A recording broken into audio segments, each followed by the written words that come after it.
श्रेष्ठ हैं। अब कृष्ण के पिता जो है कौन है? वसुदेव जी हैं।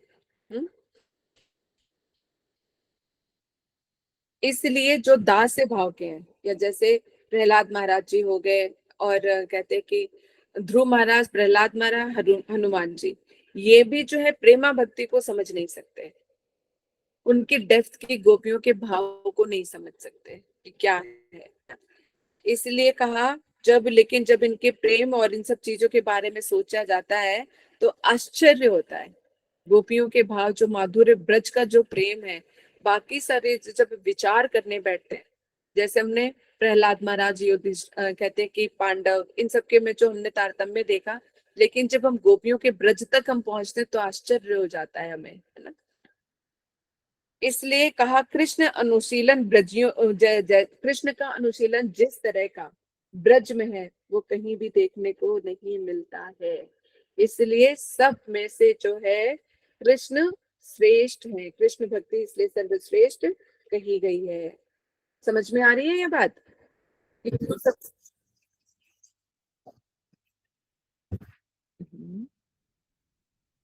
हाँ, ठीक है, इस चीज को समझना पड़ेगा।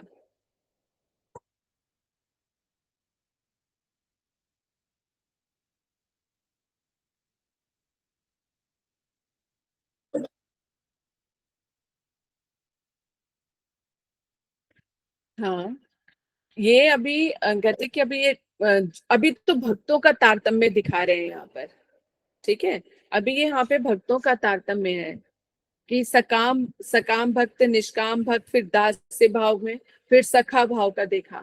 तो ये सबसे एक एक करके इस तरह से सबके तारतम्य दिखाए जा रहे हैं कि प्रहलाद महाराज जी ने किनकी वो किया, फिर प्रहलाद महाराज जी ने किनकी आराधना की, फिर हनुमान जी ने किनकी की, और अर्जुन ने किनकी की। अर्जुन भी कृष्ण पर आ गए, इसलिए और गहरा गया संबंध, तभी जो है सब में से जो है पांडव की भक्ति जो है वो श्रेष्ठ है।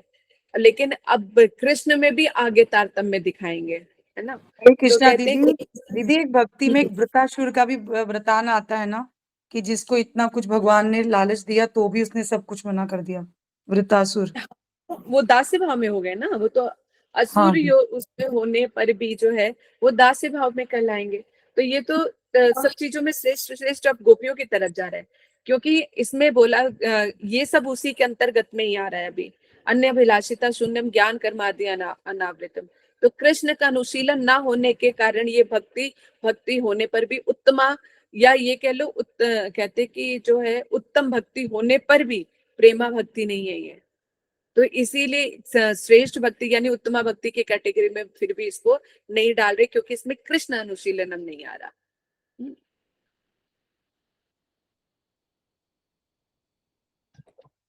कृष्ण अनुशीलनम को ही क्यों कहते कि सबसे श्रेष्ठ कहा गया? अब ये बताओ जरा, तब समझ में आएगा कि जो अभी तक सुनाया उसका क्या समझ में आया है। बताओ।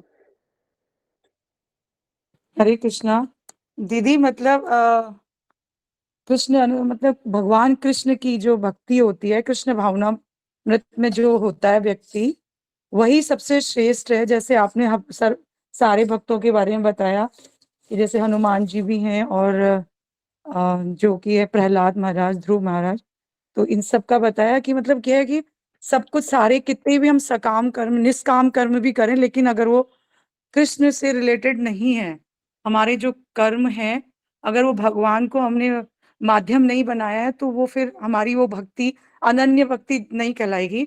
मतलब हर एक की भक्ति करना अगर उसमें है तो वो भक्ति नहीं है, सिर्फ भगवान की, कृष्ण की ही भक्ति करने को ही बोला है यहाँ पे, आप बता रहे हो।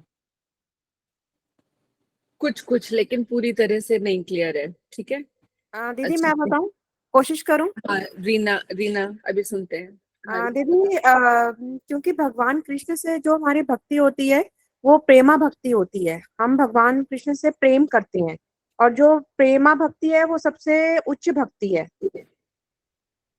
इसमें जो आपने बताया दास्य भाव, सख्य भाव, या जितने भी अलग अलग भाव हैं, जैसे उसमें ईश्वर से वैसा प्रेम नहीं है जैसे ब्रजेंद्र नंदन कृष्ण का आपने बताया, बिल्कुल सेम लेवल पर आकर ब्रज के लोग उनको उनसे प्रेम करते हैं, बिल्कुल सेम, मतलब भगवान नहीं मानते तो वो जो वो वाला जो भाव है भगवान कृष्ण से, जो वो उस तरह की जो प्रेमा भक्ति होती है ब्रज भाव में या उस तरह की, तो वो उत्तम होती है, उत्तम भक्ति।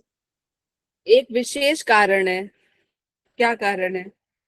कि जो कृष्ण भक्ति सबसे श्रेष्ठ है, कृष्ण को श्रेष्ठ कहा गया है। जब कृष्ण श्रेष्ठ है तभी तो तारतम्य दिखाते हुए आए। तो ऐसा क्या कारण है वो बताओ। वो कृष्ण जी और कहते ना कि भी जो मेरी ब्रह्म शरण में आ संहिता जाओ, में मैं तुम्हें सारे पापों से मुक्त कर दूंगा। वो अलग है। हरे कृष्णा यदि दीदी। ईश्वर परम कृष्ण सच्चिदानंद विग्रह विराट गोविंद, यानी तब ब्रह्मा समझ जी खुद कह रहे हैं। करने का प्रयास कर रहे हो कि कुछ तो। राजा जी मैं बताऊं, हाँ बताओ कांता माता जी, हाँ केवल, बताइए। हाँ जी, केवल कृष्ण ही एक है जिनमें सभी देवी देवता समाये हुए हैं। तभी तो उन्होंने विराट रूप में अर्जुन को दिखाया था और किसी को नहीं दिखाया। तो डर मत, अगर युद्ध करेगा तो भी पृथ्वी का राज, अगर नहीं करेगा तो तुझे मेरा लोक होगा। तो कृष्ण ही भक्ति के लिए, और उसी कृष्ण की भक्ति में ही 5 भाव है, अन्य किसी देवता में 5 भाव नहीं है। चलो फिर भी बहुत बेटर है ये आपका आंसर। चलो बोलो, तुम भी बोलो।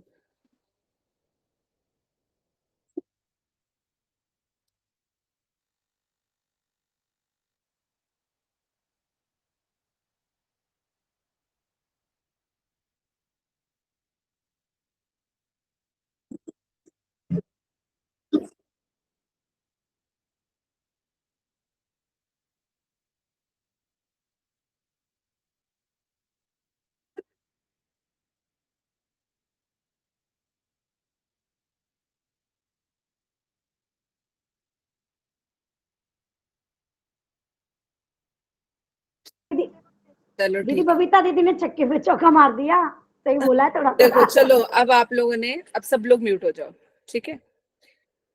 यहाँ पर ठीक है, सब लोगों ने अपना अपनी तरफ से जो समझा उस चीज का आंसर किया है। ठीक डायरेक्शन पे जा रहे हैं, लेकिन जो पर्टिकुलर जो चीज है उस चीज को मिस कर रहे थे। लेकिन कांता माता ने भी काफी हद तक क्लियर किया था, और बबीता बबीता को चाहे बाकी सब समझ में आया नहीं आया, एक चीज समझ आएगी कि कृष्ण ही है। सबसे बड़ी बात है कि जो अभी तक हम चले आ रहे हैं, ध्रुव महाराज जी ने नारायण का किया। नारायण कौन है? वो भी भगवान के अंश है, ठीक है। उसके बाद जो है प्रहलाद महाराज जी आए। प्रहलाद महाराज जी ने किनका भजन कर रहे थे? वो नरसिंह देव का कर रहे थे, ठीक है। फिर उसके बाद उसके बाद हनुमान जी आए। तो हनुमान जी किसका भजन कर रहे हैं? राम जी का कर रहे हैं। राम जी भी कौन है? वो भी अवतार है, ठीक है। फिर उसके बाद आए, कहते कि पांडव, पांडव ने उनके करे। अब वो कृष्ण के पास है। इसलिए धीरे धीरे करके वो अब कहते कि जो सख्य भाव में वहां तक पहुंचे हैं, तो कहते कि वो कृष्ण तक ही पहुंचे हैं। तो यहाँ पर जो गुरुदेव बता रहे, वो जो तभी मैंने बोला था, एते चांस कला पुंसा कृष्णस्तु भगवान स्वयं। अभी तक जितने भी भक्तों ने जो भक्ति की, वो उनके अंश या कलावतार से प्रेम कर रहे हैं, भक्ति कर रहे हैं, उनकी भक्ति कर रहे हैं। इसलिए, और जो कृष्ण है वो संपूर्ण परम तत्व है। तो जो संपूर्ण परम तत्व की भक्ति करेंगे तो वो ऑटोमेटिकली श्रेष्ठ हो गए। इस तारतम्य, भक्ति और प्रेम के तारतम्य को भी हम समझ रहे हैं, साथ में संपूर्णता को भी समझ रहे हैं हम यहाँ पे। हालांकि देखा जाए, नरसिंह देव, राम जी और कृष्ण, इसमें तत्वता कोई भेद नहीं है। लेकिन तत्वता भेद ना होने पर भी शक्ति और प्रेम रस का तो है। शक्ति और प्रेम रस का तारतम्य दिखाया जा रहा है। हालांकि जो उन्होंने जो भक्ति राम जी की हो या नरसिंह देव की भी हो, तत्वता ये एक ही होने पर, क्योंकि भगवान के ही अवतार है ये, तो कृष्ण और उसमें देखा जाए तो तत्वता भेद नहीं है। तो भेद कहाँ पर आ रहा है? उनकी शक्ति और प्लस, हालांकि पूरी शक्ति भी उनके अंदर है लेकिन प्रकाशित नहीं है। लेकिन कृष्ण जो है संपूर्ण परम तत्व है, पूर्ण शक्ति के साथ प्रकाशित होते हैं वो। इसलिए उनका प्रेम रस भी उतना ही दुगना ज्यादा बढ़ा हुआ है। इस कारण जो है कृष्ण भक्ति जो है, तभी कृष्ण अनुशीलनम कहा गया। कृष्ण अनुशीलनम की जगह तो कोई भी अवतार कहते अनुशीलनम भी कह सकते थे, या राम का नाम ले लेते, या किसी और का नाम लेते, या भगवान अनुशीलनम कर लेते। ऐसा नहीं कहा गया। इसलिए रूप गोस्वामी जी ने वहां पे बिल्कुल तभी उनकी सारी भक्ति की परिभाषा को सब जो है बिल्कुल एक वो कहते हैं हीरे की तरह चमका दिया। इसको उत्तमा भक्ति की परिभाषा मानी गई, जिसे सुनकर महाप्रभु खुद इतने प्रसन्न हो गए थे कि वो स्वयं कृष्ण है ना। तो जो इसलिए रूप गोस्वामी जी की भक्ति की इस परिभाषा को बिल्कुल टॉप पे रखा गया है। अन्य अभिलाषिता शून्यम ज्ञान कर्मादि अनावृतम। तो यहाँ पे अगर अन्य अभिलाषिता शून्यम है तो भी वो कृष्ण से कनेक्टेड है, कि कृष्ण के अलावा कोई अभिलाषी नहीं चलेगी। तो सकाम निष्काम ये तो सब यहाँ पे हो गए कि गोपियां जो है किसी जो गोपियां देखो विष्णु भगवान जब बीच में मिले थे रास में, जब वो छोड़ के चले गए थे तो उनको प्रणाम करके आगे चली गई। तो विष्णु और क्या वो तत्व सिद्धांत नहीं जानती हैं गोपियां, सब समझती हैं, लेकिन उनको तो केवल कौन चाहिए, वो ब्रजेंद्र नंदन कृष्ण ही चाहिए। उनके अंशावतार से उनको कोई लेना देना नहीं है। इसी तरह से जब गुरुदेव बताते हैं हम द्वारका देश में दर्शन, हम दर्शनों के लिए नहीं जाते, उनको वहां पर किस लिए जाते हैं, उन ब्रजेंद्र नंदन उन कृष्ण को ये दिलाने के लिए कि तुम क्या क्या की चीजें छोड़कर आए हो, तुम्हें राधा रानी और गोपियां किस तरह से स्मरण करती हैं, तुम कैसे हो। तो बस वो पूछना है कि तुम्हारा विरह विरह में हाल कैसा है। तो जैसे जानने पहचानने के लिए जाते हैं, उनको ये स्मरण कराने के लिए जाते हैं कि तुम्हारा भी कोई इंतजार कर रहा है, चलो आओ। तो इन सारे भावों के तारतम्य को तुम्हें समझना पड़ेगा। इसीलिए कृष्ण भक्ति, इसीलिए यहाँ पे कृष्ण अनुशीलन दिखा है। इन सारी भक्ति में कृष्ण अनुशीलन नहीं है, पांडवों में है, इसलिए पांडव को यहाँ पे श्रेष्ठ कहा गया कि बाकी तीन से जो है पांडवों का प्रेम श्रेष्ठ है। अब यहाँ पे कृष्ण आ गए क्योंकि उनका सख्य भाव है अर्जुन का। अब यहाँ पे जो कृष्ण के साथ चाहे वो दास हो, चाहे सखा भाव हो और वात्सल्य हो या माधुर्य हो, अब इसमें कृष्ण में भी तारतम्य आएगा, शक्ति और भक्ति दोनों का, दोनों रसों से स्वादन होगा। जो जो सखा में भक्त जो रसास्वादन कर रहा है कृष्ण का, वो दास्य भाव में नहीं करेंगे। जो सख्य में जो रसास्वादन हो रहा है, और उससे बढ़कर कौन सा है, सख्य से बढ़कर है वात्सल्य। जो यशोदा मैया कृष्ण प्रेम में जो डूबती हैं, जो उनका भाव है, वो सखा इस चीज का अनुभव नहीं कर सकते, वो क्योंकि उनसे नीचे आ गए। देखो प्रेम अपने आप में परिपूर्ण होता है, अपने अपने रस का रसास्वादन है ना, इसलिए। लेकिन श्रेष्ठ जो माना जाएगा वो वात्सल्य भाव में माना जाता है, क्योंकि वात्सल्य में जितना अधिकार, हर एक चीज अपने प्रेम के अधिकार के अनुसार ही अधिकार बढ़ जाता है। सखा का भाव सखा भाव तक रहता है, तो उससे भी श्रेष्ठ वात्सल्य आ गया। वात्सल्य से भी क्या आ गया, माधुर्य आ गया, क्योंकि उसमें भी ये सारे रस जाके समाहित हो जाते हैं। इसी तरह से सख में दास्य रस समाहित है, और सख्य से ऊपर क्या है, वात्सल्य। तो वात्सल्य में दोनों चीजें आ जाएंगी, दास्य भाव भी आ जाएगा और सख्य भाव भी आ जाएगा। कभी माता प्यार से समझाती है, कभी डांटती है, कभी मारती है, कभी उसके साथ खेलती है, तो वो दास और सख्य दोनों है। दास सेवा करता है, तो मैया भी सेवा करती है, और सखा खेलते हैं तो मैया भी कभी कभी खेलती है। तो अब वात्सल्य, ये वात्सल्य आ गया। वात्सल्य से श्रेष्ठ क्या है, माधुर्य भाव है। अब माधुर्य भाव में क्या होता है, प्रेमी या कहते कि प्रेमिका या पति पत्नी का भाव हो जाता है। पत्नी के अंदर भी ये सारे गुण होते हैं, वे एक दासी की तरह सेवा भी करती है, एक सखा की तरह सलाह मशुरा भी देती है, खेलती कूदती भी है। वात्सल्य जब दुख बीमारी पड़े या वैसे, तो माता की तरह कभी प्रेम भी करती है, कभी डांटती भी है, कभी समझाती भी है, हर तरह से करती है, तो कभी शासन भी करती है। तो वात्सल्य भाव का भाव वहां पे। और माधुर्य प्रेम का फिर कहते हैं कि माधुर्य भाव का भी प्रेम वो प्रदान करती है। बाकी आप लोग समझ ही रहे हो, सिर्फ खुले उसमें इतना करने की आवश्यकता नहीं है। तो वो एक प्रेमिका बनके भी प्रेम रस का रसास्वादन कराती है। तो इसलिए माधुर्य और ज्यादा श्रेष्ठ हो गया। पत्नी या प्रेमिका में भी वो सारे गुण होते हैं, एक दास से लेके पूरे वहां तक। इसलिए सर्वश्रेष्ठ जो है सबसे ज्यादा गोपी भाव कहा गया। उसमें भी पत्नी का आ जाता है स्वकीय और परकीय, यानी माधुर्य रस में भी विभाग आ गए दो, एक स्वकीय और एक परकीय आ गया। स्वकीय में पत्नियां हो गई और पारकी में प्रेमिकाएं हो गई। प्रेमिकाओं में भी आगे से बढ़कर पारकीय भाव में आ जाता है। एक प्रेमिका ऐसी हो ना, चलो जिसने शादी ही नहीं की है, वो कृष्ण से प्रेम करती है, लेकिन एक पारकीय भाव जो है प्रेमिका के भाव को भी जो ऊपर एक वर्धित कर देता है, जिसे पारकीय भाव कहते हैं, कि अन्य से विवाहित होने पर भी कृष्ण से प्रेम करना, उसमें प्रेम की वैचित्रता ही है। तो ये इतना ऊपर उच्च लेवल का प्रेम है जो हम सबकी बुद्धि के परे की बात है, जो जो उसमें सुन रहे होंगे तो ये आज कथा का प्रवाह ही कहीं और दूसरी तरफ चला गया। तो जहां पर इस तरह का जो इस प्रेम को समझना अति अति दुर्लभ है। सुन के ही सबको, जो नए लोगों के, तुमको तो पता सर के ऊपर से जा रहा होगा कि ये कौन से प्रेम की बात हो रही है। जो गौड़िया में बैठे हैं वही इस चीज को धारण कर सकते हैं, सिर्फ जो चैतन्य महाप्रभु की धारा में आए हैं वही धारण कर पाएंगे इस प्रेम को और उसको समझ पाएंगे। तो रूप मंजरी जो जिस प्रेम को बताने आई है, जो बताया, जिसको लक्ष्य कर रही है, तो वो कितना ज्यादा कहते हैं कि वर्धित होने वाला प्रेम होगा, है ना। तो इसीलिए जो कृष्ण को अब समझ में आया कि कृष्ण क्यों, उनके जो कृष्ण और कृष्ण की भक्ति क्यों बताया गया। तभी तो भक्ति में रूप गोस्वामी जी ने कहा अनुकूल कृष्ण अनुशीलनम। सिर्फ कृष्ण से प्रेम करना ही काफी नहीं है, अगर उसके उस श्लोक को और डेप्थ में देखें तो, क्योंकि वहां पे अनुकूल और प्रतिकूल को भी देखना पड़ेगा। कृष्ण को आनंद आ रहा है, मजा आ रहा है, या सिर्फ भक्ति कर रहे, प्रेम कर रहे, वही काफी नहीं है, अनुकूल और प्रतिकूल भी देखना पड़ेगा। जैसे अब क्या है कि कहते कि यशोदा मैया दूध पिला रही हैं कृष्ण को, है ना, और इतने में दूध उफन रहा है। तो यशोदा मैया क्या करे कि दूध पिलाती छोड़कर उनको बिठा देती है जबरदस्ती, और उस दूध को जाके बचाती हैं। तो देखने में क्या लग रहा है कि भैया दूध उबल जाता तो उबल जाता, कम से कम कृष्ण की सेवा तो करते। कृष्ण तो बड़े आराम से दूध पी रहे थे, तो उनको पिलाना देना चाहिए था, उसको बचाने की क्या जरूरत थी। लेकिन यहाँ पे भक्त का एक और भावना आ जाती है, उस वो दूध ये देख के करे कि भैया यशोदा मैया का दूध दूध ना हो रहा होते, अमृत का सागर है, और उनका भी जो पेट है, पेट ना होके ब्रह्मांड का पूरा वो है, तो चाहे ब्रह्मांड का भी सारा दूध वो पिलाती रहेंगी ना, इनका पेट भरेगा नहीं। तो दूध कहता है कि मेरे जब मैं सेवा में नहीं लगूंगा तो मुझे जीवन धारण करने की क्या आवश्यकता है, मैं ऐसे करता हूँ, आग में जल मरता हूँ। तो इसमें भक्त का भाव दिखाते हैं, अरे रे रे नहीं, तुम चिंता मत करो, एक भक्त का स्वभाव ही होता है दूसरे को भगवान की सेवा में लगाना। तो वो दूध को बचाने चली जाती है, यानी भक्त को बचा रही, नहीं तुम जान मत दो, मैं तुम्हें सेवा में लगाऊंगी, अरे तुम्हारे से मिठाई बनाऊंगी, पेड़े बनाऊंगी, फिर मैं कृष्ण को भोग लगाऊंगी तो तुम्हारी सेवा बन जाएगी। इस तरह से देखा।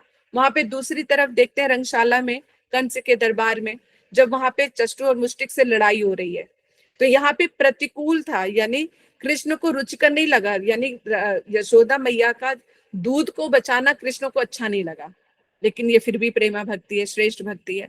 अब वहां पे रंगशाला में जब मुष्टिक मारते हैं तो ना कृष्ण को बड़ा आनंद आता है, यानी वो वीर रस का रसास्वादन कर रहे हैं।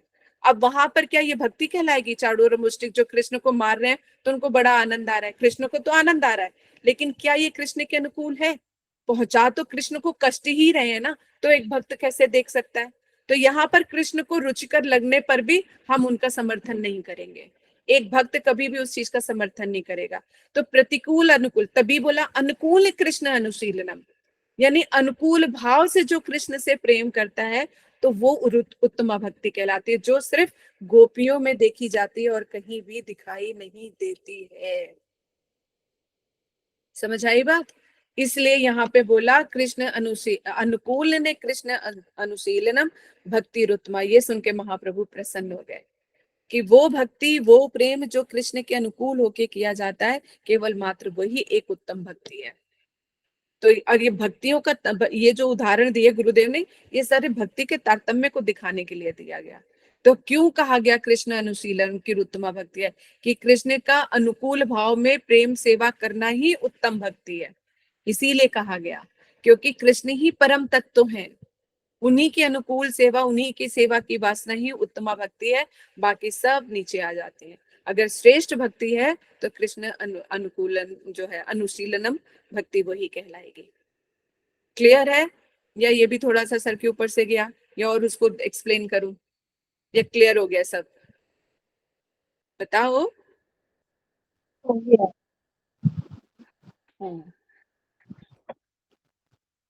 हरे कृष्णा दीदी, एक आध क्वेश्चन पूछ लो तभी पता चलेगा क्लियर हुआ है कि नहीं, बता पाएंगे कि नहीं।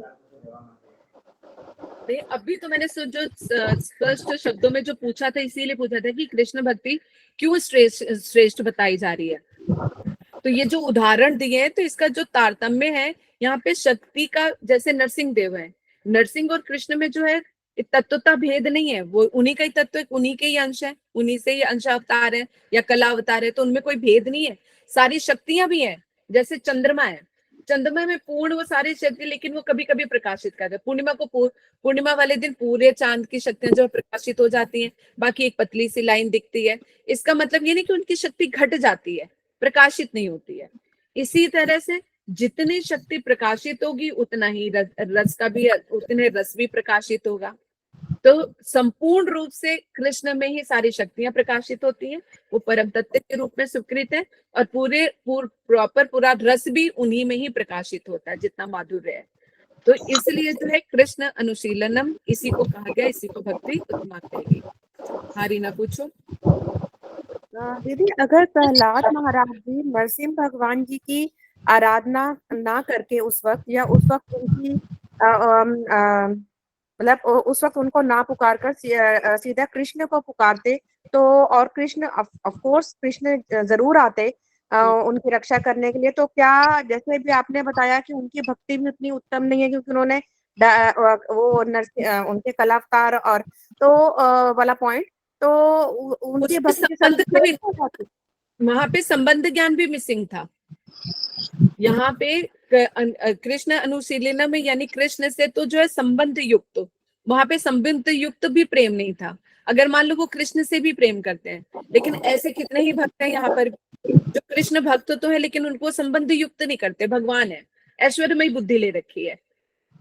तो वहां पर अगर प्रहलाद महाराज जी भी हैं, तो प्रहलाद महाराज जी ने भी तो उनकी भक्ति तो की, लेकिन नरसिंह भगवान से कोई वो नहीं था, उनका संबंध युक्त प्रेम नहीं था कि उनको पिता समझा या सखा समझा या क्या समझा। वो सेवक और सेवक का एक वो था कि ये भगवान है, एक ऐश्वर्यमयी बुद्धि के साथ उनका भजन किया।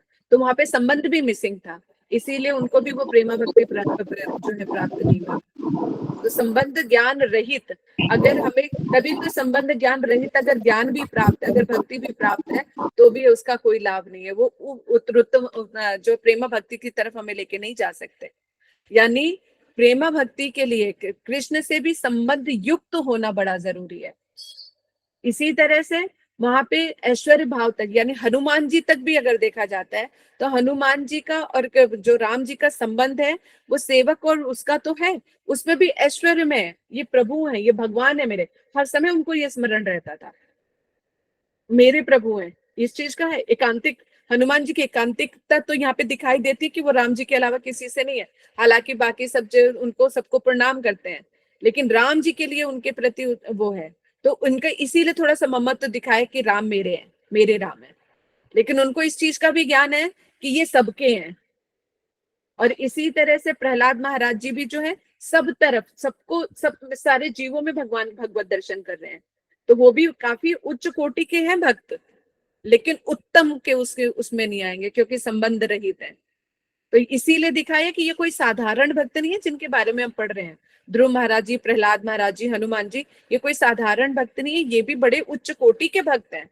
इनकी भक्ति, और ये भी उच्च कोटि के महाजन है, ये भक्त हैं बहुत बड़े बड़े। तो उन भक्तों को लेकर ही तो तारतम्य दिखाया जा रहा है कि फिर गोपियां किस तरह से श्रेष्ठ हुई। तभी जो इन तारतम्य को नहीं समझ पाता है फंस जाता है।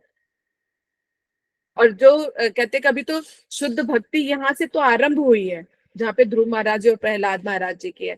हम तो और भी ज्यादा नीचे गिरे हुए हैं सारे जीव जो हैं, क्योंकि वो भौतिकता में ही फंसे हुए हैं, छोटे अपने संसार की चीजों में फंसे हुए हैं कि ये नहीं मिला, वो नहीं मिला, इससे लड़ाई झगड़ा, उसका इसके ऊपर केस करो, उसके ऊपर केस करो, ये फालतू के पछड़ों में पड़े हुए हैं। तो कहाँ ये सब, कहाँ ध्रुव महाराज जी की भक्ति, कहाँ प्रहलाद महाराज जी की, उससे श्रेष्ठ हनुमान जी की, हनुमान जी से फिर ज्यादा और आगे बढ़ते चले जाते हैं। तो यहाँ पर इसी तरह के संबंध कहाँ पे गहरा रहा है, वो भी जितना संबंध गहराएगा उतनी आत्मीयता बढ़ेगी, उतना प्रेम भी वर्धित होगा। जो जितना ज्यादा जिसके क्लोज होता है, जितना ज्यादा प्रेम होता है, जिसका संबंध जितना ज्यादा गहरा होता है, उतना ही वो प्रेम वर्धित होता है। इसी तरह से गोपियों, क्योंकि गोपियों के सर्वस्व है कृष्ण, अपना सब कुछ, तन मन धन सब कुछ वार दिया उन्होंने, संबंधों को भी आग लगा दी, अपने शादीशुदा होके अपनी सारे संबंधों को आग लगा के कृष्ण से प्रेम किया है, उस परम तत्व को प्राप्त किया है। इसलिए सबसे, और वो भी निष्काम, स्व सुख की सुगंध वो भी नहीं, जरा सा भी अंश नहीं है स्व सुख का कि हमें सुख मिले। वो सस्ती सस्ती तो हम लोग कई बार अपने सस्ते सस्ते किसके लेके हम सुंदर लगे, लेकिन वहां पर उनका सजना संवरना भी किन के लिए, कृष्ण के लिए है। कि वो देखेंगे अगर उनको ठीक ना लगा तो सर्वस मतलब कृष्ण चिंतन के अलावा उनके मन में कुछ है ही नहीं। इसलिए गोपियों के पास आके कृष्ण ने कह दिया, ना पारे हम कि तुम्हारे जैसा ना प्रेम कभी किसी ने किया है ना कभी कोई करेगा। इसलिए गोपियों का प्रेम जो है सर्वश्रेष्ठ प्रेम माना जाता है। ठीक है, तो इसीलिए यहाँ पर बताया गया कि कृष्ण अनुकूलन कृष्ण अनुशूलनम भक्ति रुत्तमा, जो कृष्ण की अनुकूल रूप में सेवा भावना की वासना को करता है, उनकी सेवा करता है, उनसे प्रेम करता है, वो ही भक्ति उत्तम कहलाती है। तो अब ये देखो चिंता करने का, एक ही श्लोक में ही देखो कितना समय हो गया पूरा, और एक ही इसी में सब कुछ समाहित है। ये ऐसा दुर्लभ प्रेम जो है चैतन्य महाप्रभु हमें देने आए थे। अगर रूप गोस्वामी जी नहीं होते तो ना चैतन्य महाप्रभु हमें समझ आते और ना ही हमें जो है इस प्रेम भक्ति के बारे में पता चलता। रागानुगा भक्ति प्रदानी ही महाप्रभु ने की है, नहीं तो सब वैधि मार्ग तक चल रहे थे। हनुमान जी तक भी देख लो वैधि भक्ति का ही है, दास्य भाव में है, पूजा अर्चन उनका एक मर्यादा में रह के सारी चीजें हैं।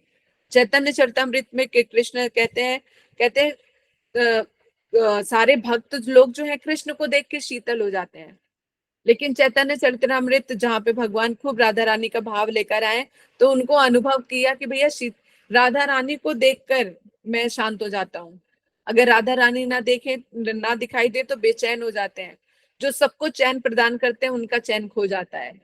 तो ये सब प्रेम का आधिक्य है, प्रेम का ये तारतम्य है जो इस तरह के दुर्लभ भाव जो है कृष्ण में भी प्रकाशित हो जाते हैं। यहाँ पे उद्धव महाराज जी का भी बताया, जो उद्धव महाराज जी भी, उनको भी ज्ञान का कितना वो था और भी उनका घनिष्ठ संबंध था। उद्धव के लिए तो कृष्ण इतना बोलते हैं कि मुझे इतने कोई भी प्यारा नहीं है, ना सत्यभामा ना रुक्मणी, बलदेव जी भी इतने प्यारे नहीं है जो उद्धव जी से कहते हैं जितने कि तुम मुझे प्यारे हो।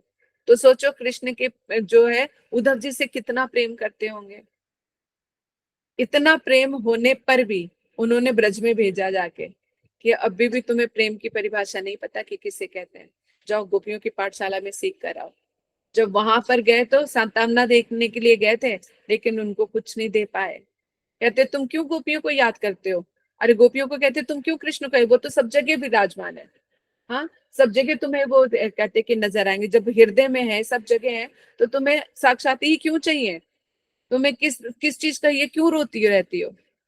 तो फिर गोपियां कहती है तुम हमें कह रहे ध्यान धरने की विधि बताने के लिए आए हो? कह रहे अगर तुम्हारे पास कोई मंत्र है तो ऐसा मंत्र दे दो जिससे हम उसे भूल जाएं।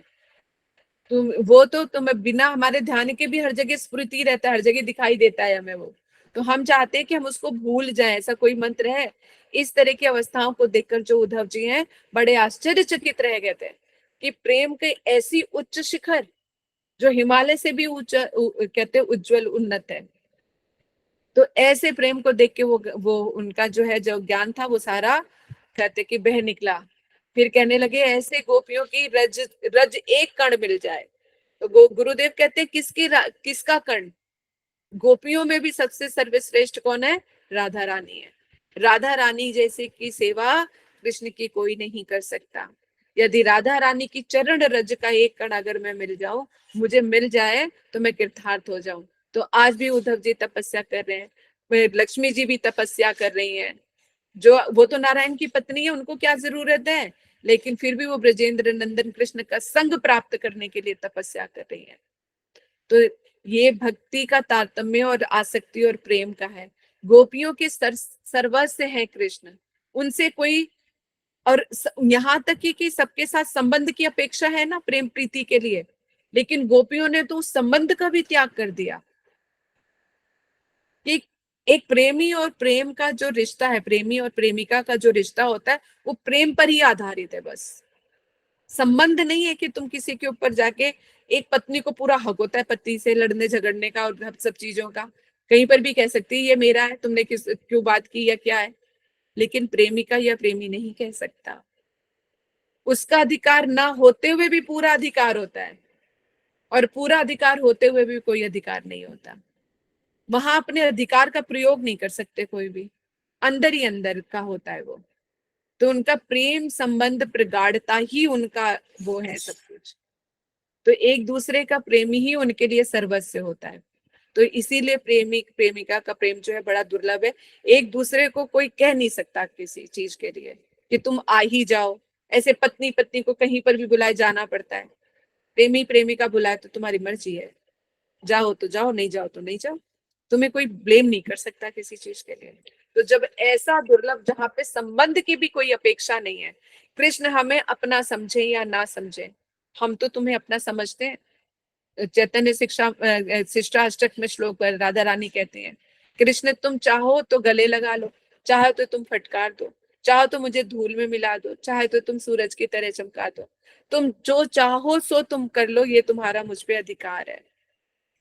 लेकिन कृष्ण से हमें कोई उसका वो नहीं है, तुम जैसे चाहते हो वैसे कर लो, हमारी कोई इच्छा नहीं है सिवाय तुम्हारे सुख की, तुम्हारे मारे मरे और तुम्हारे जिए जिलाए हम। ऐसा दुर्लभ प्रेम, तो ऐसा दुर्लभ प्रेम कहाँ प्राप्त हो सकता है?